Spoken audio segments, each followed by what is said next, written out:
What is like 3 of the most biggest misconceptions that you see in the space? Huge one, maybe outdated, maybe not, but is the whole carbs are evil. They make you gain weight. And if you want to see any type of results, you should cut them out or at least reduce their intake. And why I see that as a big no is because carbohydrate, it's not about how many carbs you eat. It comes down to calories in, calories out. But also carbs are a source of energy that we need to fuel our body, to fuel our workouts. And carbs are freaking delicious. Like, I could not imagine living without pasta, rice, like all the good things. Even a cheeseburger from Time, like buns. Like, those are my favorite. Sushi. Like, I don't want to live like that.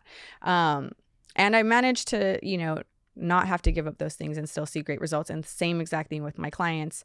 But yeah, so I would say that's a huge misconception. And carbs are fantastic, by the way. Yes, carbs are great. Let's not fear them. And another one is cardio. Cardio is superior to any, I guess, form of exercise for fat loss. I see that as a business. And like cardio burns more calories or something? Yes. Yeah. So, okay. Yes, you can do cardio and it's great for your heart health. It does burn calories. So if you are trying to, lose weight, you are going to burn calories doing cardio. But I think what the misconception is, and I feel like more commonly with women, is that it's more superior than weightlifting because like they don't, they just want to lean out. They're not really interested in like building muscle, which we don't need to build an extreme amount of muscle. We don't have the testosterone levels to build a whole bunch of muscle really quickly. Like, I've been lifting since I was 16 and, we don't touch weights. I'm still trying to like grow muscle. So, but yeah, I think the misconception is like, that's like the main thing I should do, when I think that's actually 3rd to 4th on the list, even if your goal is just to lose fat, not necessarily to build muscle.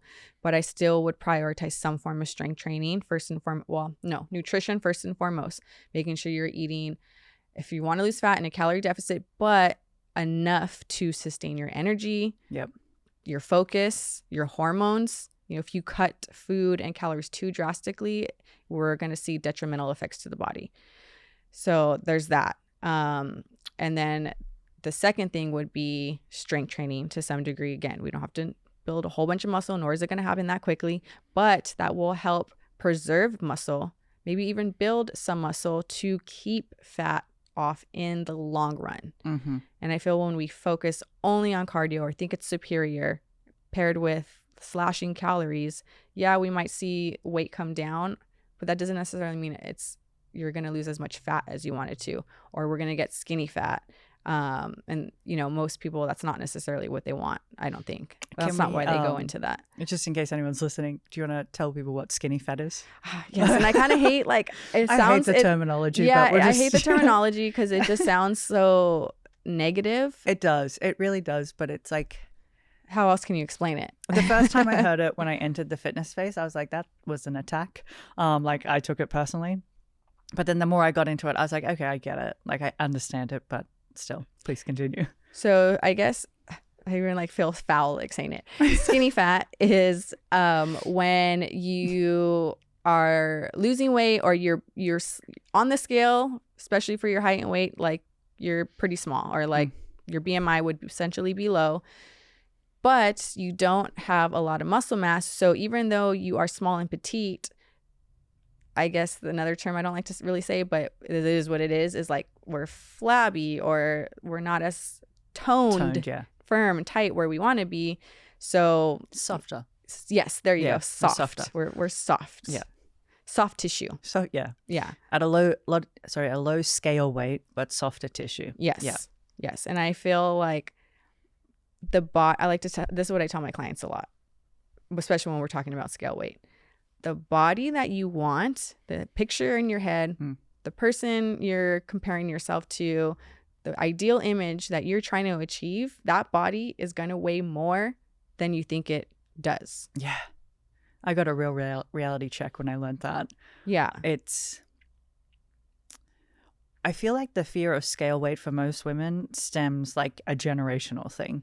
Oh, huge. Like Generations and generations. Yeah, like Yes. ever since that thing came out, like just ruined all hope for women standing on it and feeling good about themselves.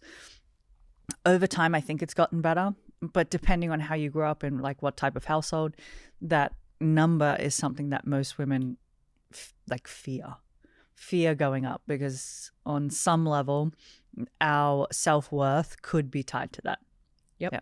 Mm-hmm.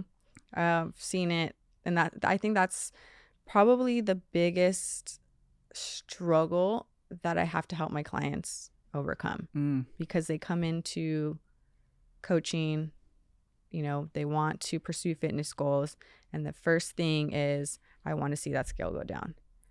Yeah, it's bizarre, isn't it? Like that's the first thing. What's your first goal? Oh, I want to be X pounds or X kilos on the scale.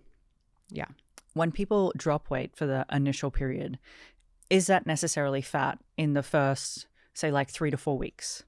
Not always. It could be water weight. It could be a change in their diet. They're eating a little bit less carbs, so they're retaining less water, or just waste from better digestion. Like, it doesn't necessarily always mean it's body fat. And there is a difference between losing weight on the scale and losing body fat, because your body fat is a ratio of your lean muscle tissue to your fat mass. Which is why we don't care for the scale. Yes. Yeah, because it's not shown.